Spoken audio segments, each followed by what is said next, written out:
found her in the kitchen with a bottle of Drano that she'd just found under the sink, and she was trying to drink it, and I kind of had to wrestle it off her, and in the wrestle she had thrown me to the ground and smacked my head on our kitchen bench. From Mamma Mia, I'm Mia Friedman, and you're listening to No Filter, candid conversations with people who have a story to tell. The word influencer has become a polarising one, hasn't it? What does it even mean? What does it mean to you? Pretty people posting perfect selfies and flogging teeth whitening strips on Instagram? Or switched on young women who are working with brands who pay them great money to access their audience of followers who sometimes number in the hundreds of thousands or even the millions? Because these are two very different ideas of who this group of women are.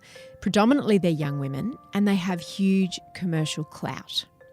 As former MasterChef contestant Adam Lior tweeted recently, if influencers were mainly men instead of women, rather than articles about how they were fakes, liars, dangerous, every headline would be, these hardworking geniuses are disrupting the advertising industry and making a fortune doing it. Tully Smyth knows this argument really well. She got famous as an influencer after appearing on Big Brother back in 2013 and unintentionally becoming a bit of a villain when she cheated on her long-term girlfriend with a dude that she met and fell in love with on national TV. His name was Drew. They've broken up since then. But Tully's continued to live in the public eye and she's carved out a new career for herself as an influencer. And it's a word and a job description that she really struggles with. As one of Australia's original influencers, Tully was our first choice to host our new podcast called Social Squad, which goes behind the scenes of Instagram perfect lives of some of Australia's best known and most successful influencers. But before we handed her the microphone and got her to ask the questions, I had some of my own because, like everyone, Tully has a story to tell and hers is pretty big. It's also not at all what you're expecting. This interview certainly wasn't what I was expecting, which is why we've decided to split it into two parts. When you hear about what Tully's been through since she was 15, and particularly in the 4 weeks right before we recorded this interview, I think you'll understand why. Here's part one of my interview with Tully Smyth. Why did you decide to do Big Brother, Tully Smyth? What a great question. One that my dad has asked me a few times as well. Look, I was a huge fan of the show. I had watched it every year that it had been on from when I was quite young. I remember watching it on my family computer, sneaking down from my bedroom and watching it really quietly. And it was the live feed, so I was really just watching them sleep. How old were you when Sarah Marie was on? Because that was the first 2000, year. So I was in year 7. So how old are you in year 7? Like 13? About 13, yeah. Big fan of the show. I loved the kind of the pervy nature of it. I thought it was really interesting. I'd always been a big fan, I don't know if these are connected, but I'd always been a big fan of the computer game The Sims. Oh, yeah. And to me, it was like a real life version of The Sims, you know. I just didn't get to control them quite so much. But I loved the show, huge fan of it, watched every season. And growing up, people always make comments like, oh, you know, you should go on Big Brother. I've always been a bit of a drama queen. I love the spotlight. I'm hardly a wallflower. So I think when I was of legal age, the show had been cancelled, I think, when I was 18. So it wasn't really an option. And then... Oh, and then it came back. Yeah. Yeah, so Channel 9 bought it off Channel 10. There was a hiatus. Everyone kind of missed it a bit and kind of forgot about it. And then Channel 9 bought it back, completely reformatted it to its original version, made it a lot more family friendly. And then I watched season 1, sort of just wanted to sit back and see how it went. And it was great. It was just like the first couple of seasons. It was really innocent and sort of back to its roots. And so once I saw that and saw how well that went, when it came around to the next season, I was like, oh, maybe I should give it a go. That's so interesting. I'd forgotten that history because I remember the first season was so amazing. And Sarah Marie, I can't even remember who won that year, Ben or something. There was Ben and Williams. Blair and Yep. Sarah Marie. Yeah. But she came third, but she's who everybody remembers. Mm-hmm. And I used to watch that show with my son at the time. I think he was about 5 or something like that. And it was innocent. And Sarah Marie's bum dance and the bunny ears. Yeah. And because it had never been on TV before, there was an innocence about the watching of it, but also the way the housemates behaved. Absolutely. So it wasn't, no one was really mugging for the camera. And then in subsequent seasons, as you point out, it became more and more people went in there with an agenda. Mm-hmm. They wanted to be famous. They wanted to spruik a T-shirt, or they wanted to come out and sell merch. It became very constructed, I guess, and less interesting. And that's right, it had the hiatus and then it came back. So you applied. And what was the process of an application like? Well, funnily enough, I actually applied with my ex-girlfriend at the time. She was my partner at the time, Talia. She was really keen and she kind of convinced me to do it. So we both applied. There is sort of an online questionnaire you answer and then you're given the option to submit a video. It's not compulsory, but they kind of say, look, it'll probably put you in a better light if you make the effort. So it's like a 2-minute video, which isn't a lot of time at all. And I was kind of pretty across the fact that there'd be a lot of people, going to great lengths for these videos, doing all kinds of tricks. And I just thought they're probably so used to that. So I'm just going to be myself. And I literally was sitting in my back garden and I was like, hi, I'm Tully Smyth. I'm 25. I work in advertising. I just was sitting still just talking about myself. And I did make mention that I was dating a girl called Talia and that she was also applying. And I'm not going to pretend like that probably wasn't what got me noticed. We both got fast-tracked. So why do you think that is? Well, again, I mean, I was young. I maybe didn't look like your stereotypical bisexual person. They maybe saw the win in having a couple, a gay couple in the house. They probably think what kinds of twists we could do with it. So I think that probably definitely got me noticed early on. And then we were fast-tracked, which is such a huge help in this process. Because, and what does that mean? So basically, if you're fast-tracked, it means you get to skip the first stage of auditions. And that stage is really tricky to stand out in because you're in a massive room at some conference centre or hotel and you're with literally like 50 other people and only a couple of producers in the room with clipboards, and they basically get you to do stuff like drama games, like, okay, now everyone run around like an animal of your choice, and it's really, it's embarrassing. It's really hard to be noticed. And so to bypass that first round, it basically got you, a fast track ticket. And what was the next round like? Next round was really interesting. I remember it very well because Tim, who ended up winning my series, was in my group. So it's a much smaller group. I think there were 6 of us, and we sat in a semicircle in a room, again in a hotel, and we had one producer in the room with us. And we all had numbers instead of name tags. We weren't allowed to talk about who we were, our real lives, because they didn't want us to know each other or find each other in case we could form alliances, blah, blah, blah. So we're all like, contestant number 8251. And this producer was basically just throwing bombs at us. She was basically just throwing really controversial conversation topics to see how we'd all react. Stuff like, abortion, discuss, immigration, discuss, gay marriage, discuss. And as predicted, a lot of those people in that group were really keen to be really loud and opinionated and it was all a bit much for me. And to be completely frank, I was severely hungover that day. I almost walked out because I was like, I just don't have the time. I can't be bothered. Was your girlfriend there with you? Yes, but we were purposely split. So our name tag said, do not group with, and then another number. So they wanted us to audition separately. I think they also wanted to, again, keep us so that no one else around us could see that we were together. Anyway, so everyone was being really loud and wanted to get, speak up and have their voice heard. And I kind of just saw it all and was like, this is really... this isn't what I'm about. This is all too much. I'm embarrassed for all of you. And I kind of sat back and I remember really clearly I had a minty wrapper. And you know how I don't know if you ever did this when you were a kid, but you kind of like, you keep tearing it to make a snake out of it. Yep. I was that bored and that disinterested and that disengaged. So they were all yelling and screaming and arguing, debating, and I just sort of sat back and had kind of decided in my head that I was done. And everyone quietened down and the producer goes, number 8251, whatever number I was, you haven't really said anything. Do you have anything to add to this topic? And I said, to be completely honest with you, this is all way too much. Like, I feel like everybody here is just acting up on a version of themselves, and I just don't know if this is for me. And then at the end... That's a risk. I kind of had mentally checked out. I thought, this isn't for me. I think in hindsight, I thought I was a bit too cool for it all. I was like, I'm not going to pretend or act up or beg for anything. So it felt a bit try hard. Yeah, and I was like, you know what? You want me, you don't. I'm not going to dance for you. No, I'm not going to dance for you, exactly. And then it was all wrapped up and they said, great, we're going to read out the numbers of the people and we want you to stay back. And out of the whole group, it was myself and Tim Dormer who ended up winning the show. So then we went on to the next round. Did your girlfriend go on to the next round? She did go to the next round and then that was it for her. Was that awkward? A little bit, yeah, because she was kind of the force behind it, and she was amazing. To her credit, she was so supportive. She was so happy for me. She was sort of my only ally in the whole process. You know, most of my friends were really against the whole idea and thought it was going to be a disaster, which it kind of was in the end, I guess. But no, Talia was always really supportive. How long had you guys been together? 2 years. Did you feel a little bit like my sexuality's being a bit exploited? I mean, were you comfortable? You were obviously comfortably out. You'd been with a girl for 2 years. What was the process of coming out like?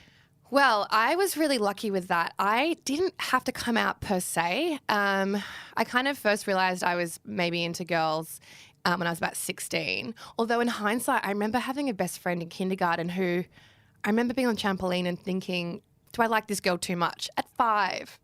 But yeah, I didn't really have any didn't really act on it until I was 16, and then was like making out with girls at parties and pretending it was because the boys wanted us to.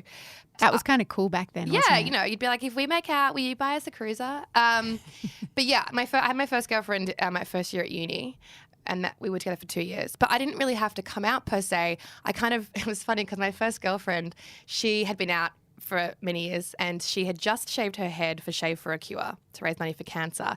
And when I brought her home for the first time, I was still living at home, but going to uni in Bathurst. She had a shaved head. She was wearing a T-shirt that had a license plate on it that said "sick bitch." She had ripped jeans, and she had tattoos. So my father, bless his cotton socks, I brought Steph, her name was Steph, I brought Steph home and I said, "Hey Dad, this is Steph from uni and she's going to stay the night." He was like, "Hey Steph, welcome." And Steph didn't really leave for 2 years. And it just wasn't a conversation that I ever had to have. He loved her she doesn't have a father figure in her family. So he loved her like a daughter. He would change the oil in her car. You know, she had dinner at our house all the time. And it was just never a conversation I had to have. There was one time my mum had early onset dementia, and I remember there was a time my mum busted us once. Just making out. No, just making out. PG, but still busted us. Yeah. And it was an absolute comedy of errors. I, at the time, had this exercise ball that I would use to sit on because I'd get sore back from typing. And I jumped off my bed and hit the exercise ball and then ricocheted back onto the bed. It was literally a scene from a movie. It was horrific.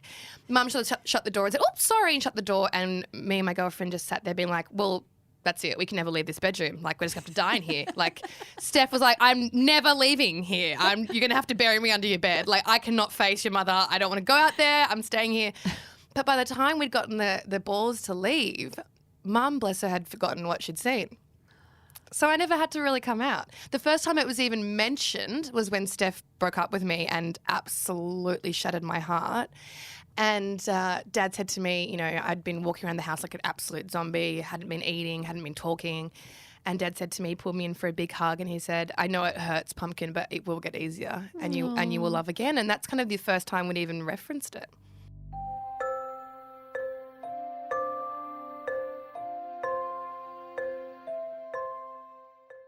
You mentioned your mum having early onset dementia. How old were you when she first started to have symptoms that you noticed? So she was diagnosed in 2002, so I was 14 years old. But Dad says, and I agree with him in hindsight, that there were signs as early as 1996.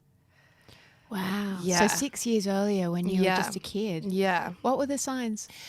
Well, stuff like we had this really cute little Christmas advent calendar rather than the typical chocolate one.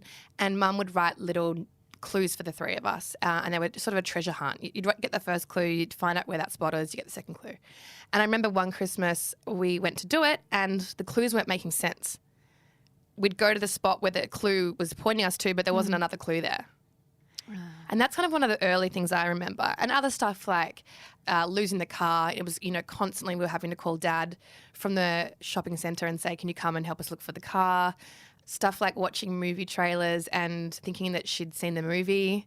And there's just this really, I still to this day don't quite understand why, but I seem to become her least favourite child. How many of you were there? There's three of us. So I've got two younger brothers. And yeah, she just started just really not liking me, and I'd come home from school and I hadn't said a word, hadn't seen anybody yet. I'd put my bag down in my bedroom and she'd come to the door and just start hurling abuse at me.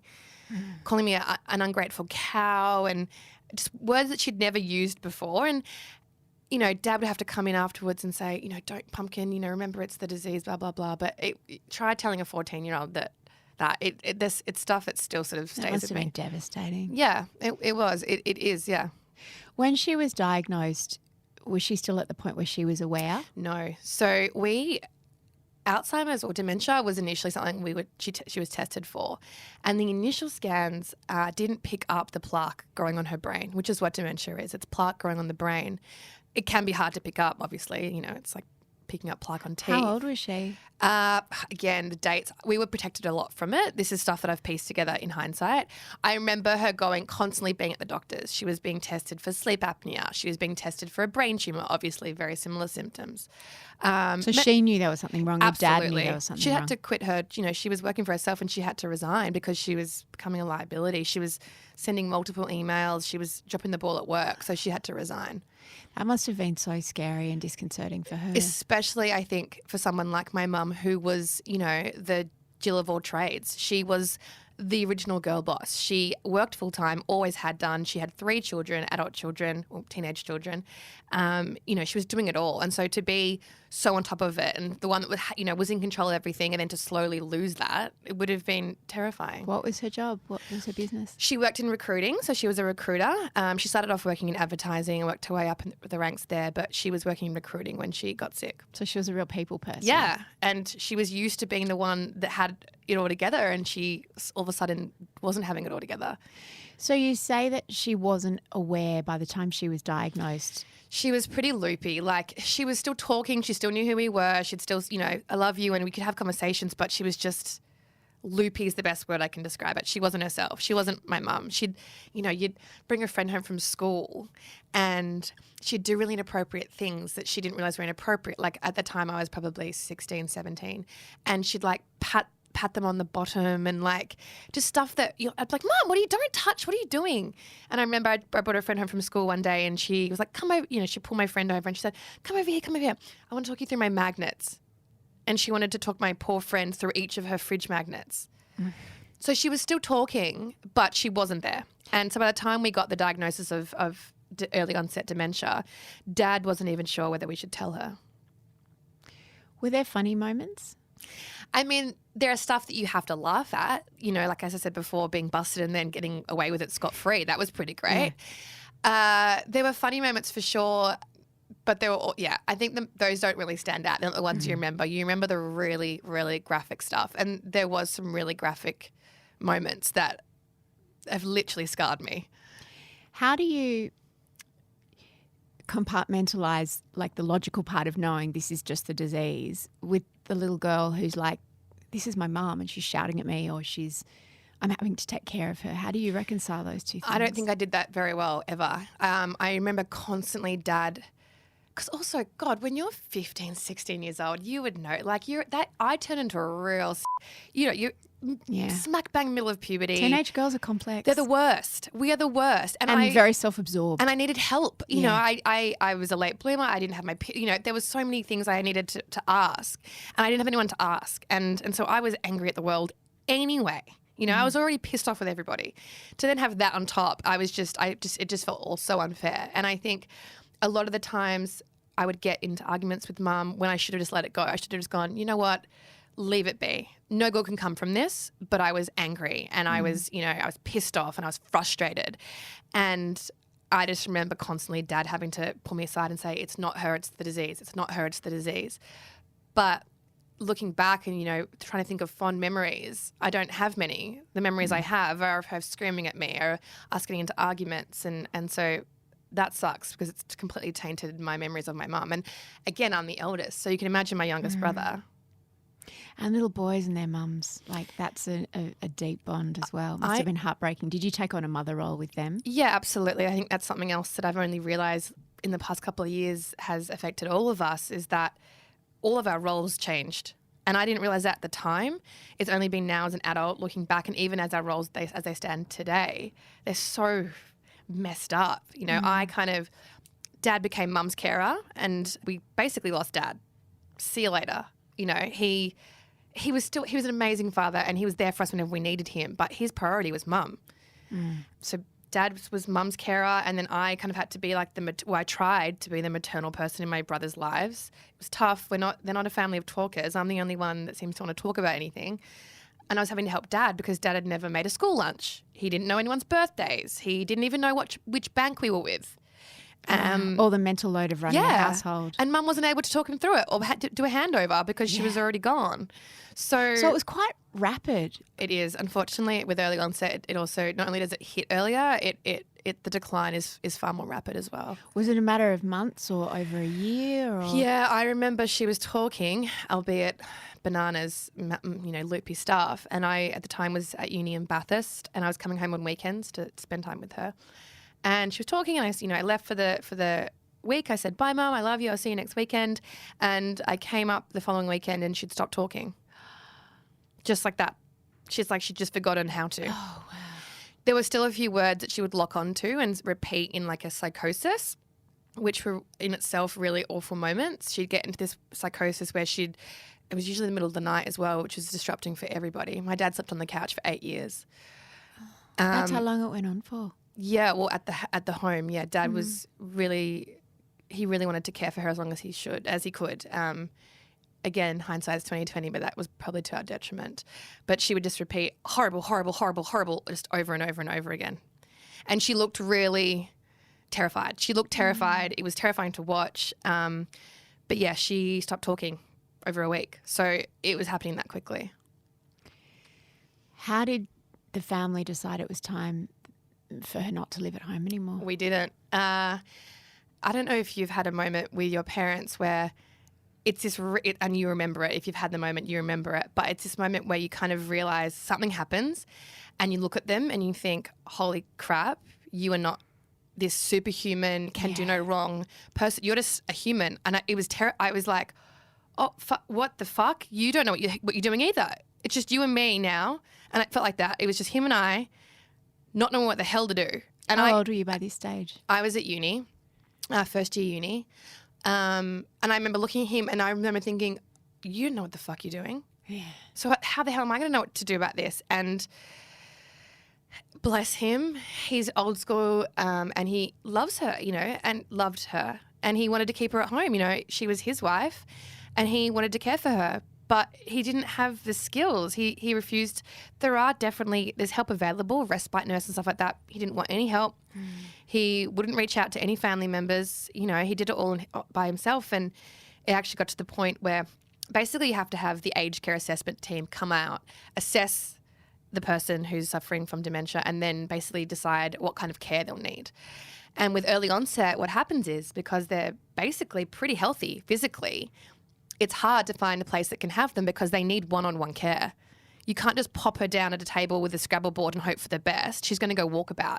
She's going to open the doors. She's going to try and, she's a high-risk patient. So, and she was only, in her 50s? Yeah, and she was physically very fit and, unfortunately, very aggressive. And so it wasn't just any place we could put her in. Unfortunately, the places that had room for her, we couldn't afford. By this point, we'd pretty much burnt through Mum's life insurance and superannuation. Dad wasn't working, Mum wasn't working. He still had, kids in schools. So how much does it cost? So much money. So much money. We don't have any income. And again, Dad refused to even apply for like a carer's allowance. So we were having no help from the government. And he couldn't work because he had to be with her all day because she couldn't be left alone. So basically it got to the point where she was on a list. They hadn't even come to assess her yet. And I said to Dad, look, have the day off. You need the day off. You're going insane. He was drinking a lot. He just needed a break. So I said, go. I don't care if you go to the pub for the day. Leave. I've got her. And there were good days and bad days. Some days she'd just sit in front of the TV and just kind of sit there. And then there were really bad days. And this day, unfortunately for me, was a bad day. And we ended up getting a bit of a kerfuffle. I found her in the kitchen with a bottle of Drano that she'd just found under the sink, and she was trying to drink it, and I kind of had to wrestle it off her, and in the wrestle she had thrown me to the ground and I smacked my head on our kitchen bench. I was on the floor, holding my head in pain, and she was yelling and screaming and crying at me, and I just thought, I can't fucking do this anymore. I was like, I just can't, I can't do this. I can't do this for one more day. So I contacted the aged care assessment team and said, you need to come today. I don't care what my dad says. You need to come and you need to assess her today. But then, yeah, as I said, she was on a list, a long list. And the places that could have her, we couldn't afford. And the places that we could afford were full. And so there was still quite a process after that. It's like a living death, but like a nightmare, right? So it's like the little girl in you must have still just gone, Mum. Yeah, it was tough. But you have to be her parent. You see things like you just don't ever want to see. Like there was a time where the double incontinence thing is such, it's never ending. Dad was doing load after load after load of washing. The house reeked all the time. So she lost control of her bladder and her bowels. Yeah. You would wake up and she would she'd have a handful of her own feces, or she'd smeared it across the kitchen. And that's something you just don't want to ever have to see or deal with. And she was a strong woman.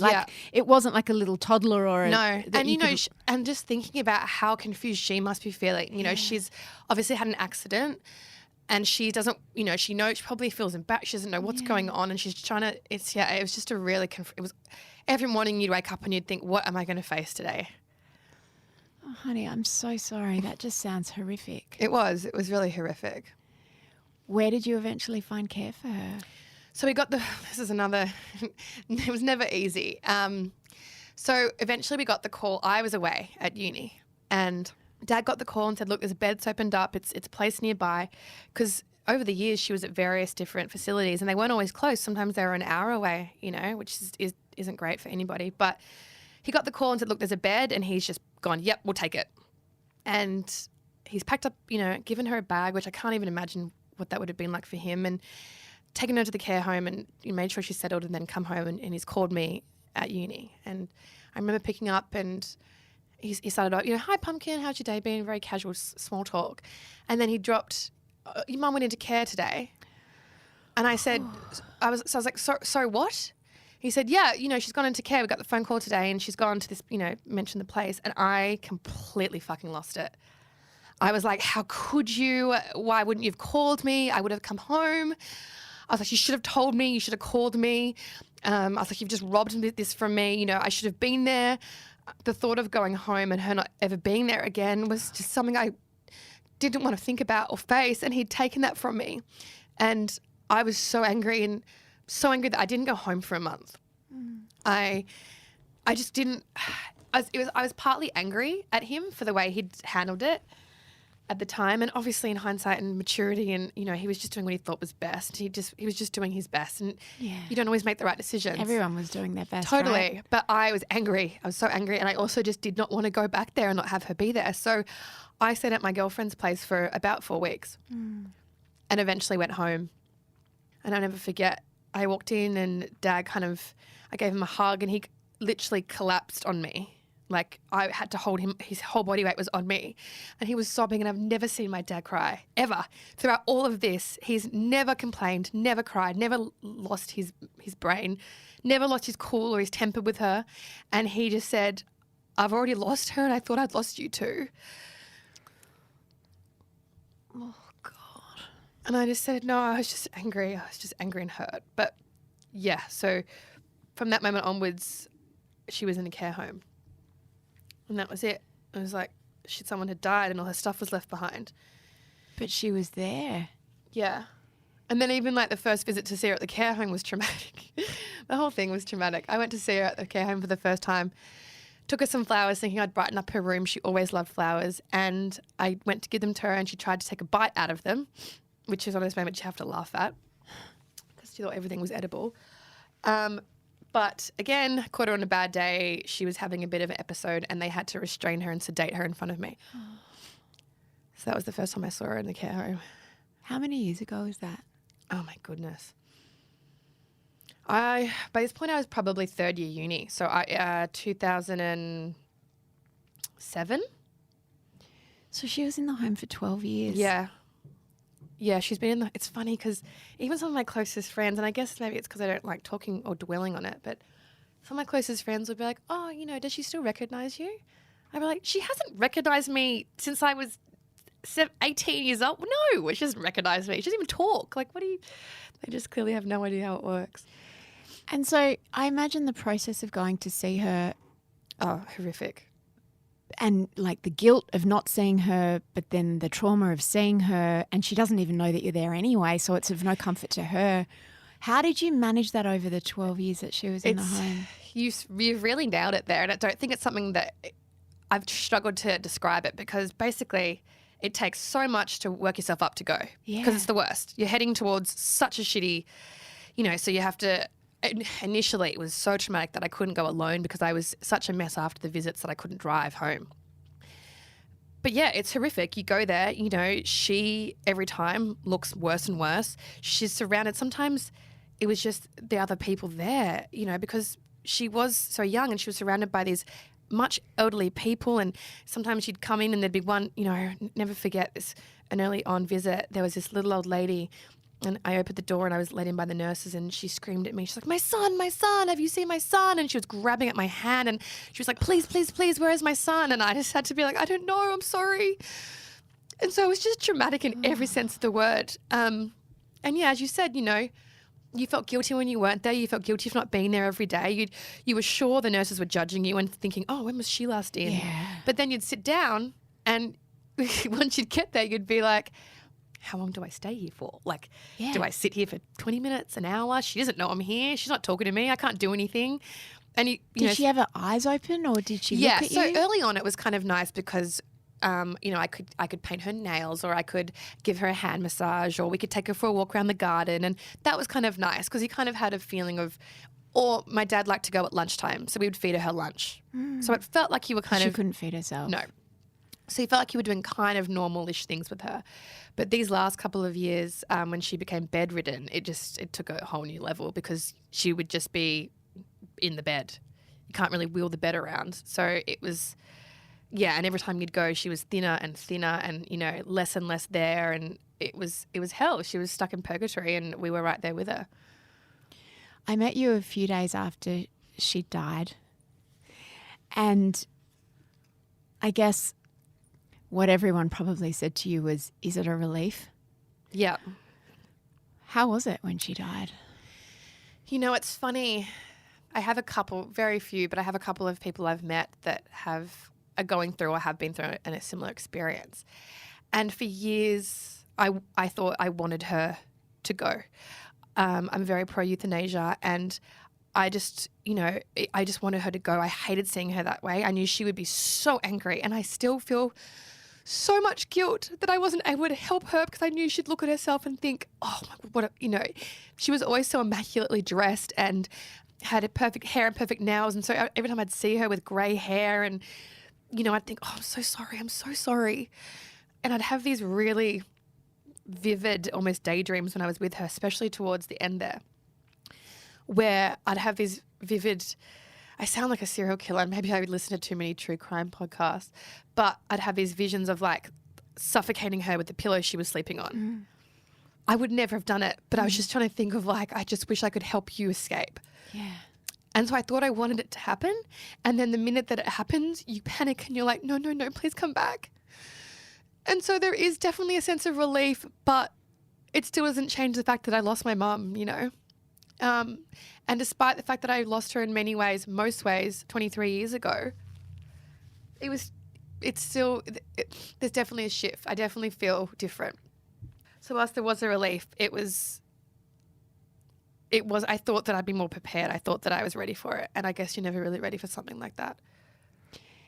It was a couple of weeks ago now that she died. A month, last Thursday.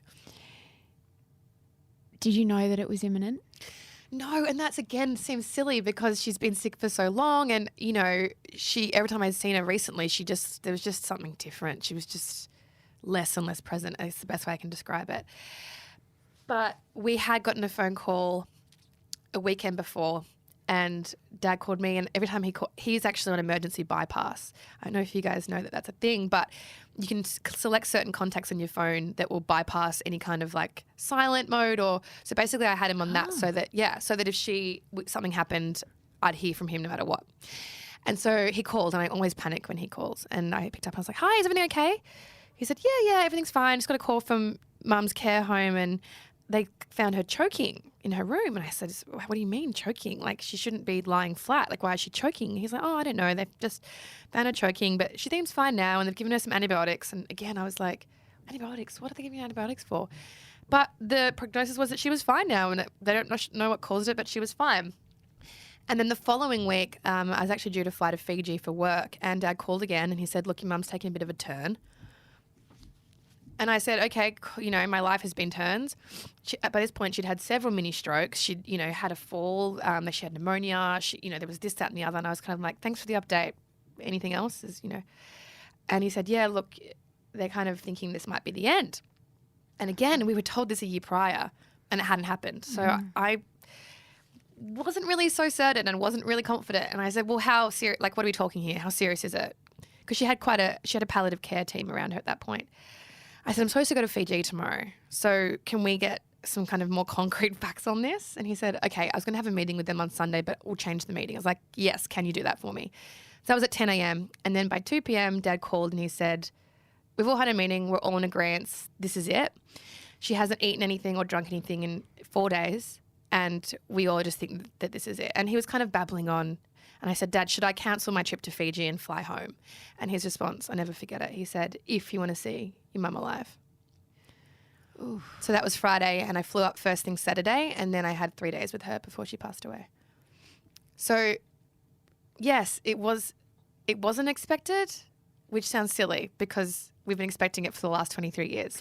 I've heard that from people who've lost loved ones to cancer. Like even when they've been in palliative care, even when treatment's been discontinued, and they're still so shocked. They say they're still so shocked when it actually happens. Yeah, and even the time that she passed away, everyone said their goodbyes on Sunday night, and we were kind of waiting to get a phone call Sunday night, and then Monday morning she was still with us. So I went and spent the day with her. And I think maybe then I knew that I probably wouldn't get another day with her. I kept trying to leave and couldn't. I kept being like, okay, I kept making little deals with myself. I was like, all right, so you're going to leave in half an hour.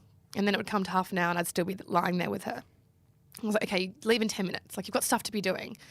We knew it was the end, so I had all this, admin to be organising. And I really struggled to leave her that day.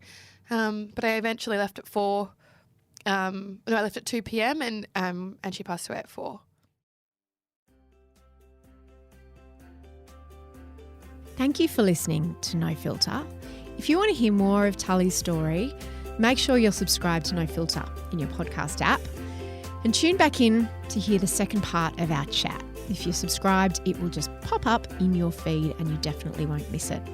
It's pretty interesting. Here's a little taste. You know that kid's toy, that's how I always describe it, that kid's toy when you were little where you put, you find the circular peg and you put it in a circular hole. Yeah. I felt like I'd gone in the house a certain shape and I'd come out a different shape and I was still trying to squeeze myself back into my old life and nothing was fitting. And if you want to know more about the lives of some of Australia's most influential women like Tully, including Flex Mammy, Elle Ferguson, Laura Byrne, Kira Rumble, Lily Brown and Steph Claire Smith, subscribe to Social Squad by following the links in our show notes. I promise you it will change the way you view these women. It is really eye-opening. No Filter is produced by Eliza Ratliff. I'm Mia Friedman and you can find me on Instagram or Facebook at Mia Friedman. I was called an influencer not long ago. I don't know how I feel about that. I suppose I should feel okay. You can also sign up for my influential newsletter at miafriedman.com.au. I will see you on Mamma Mia.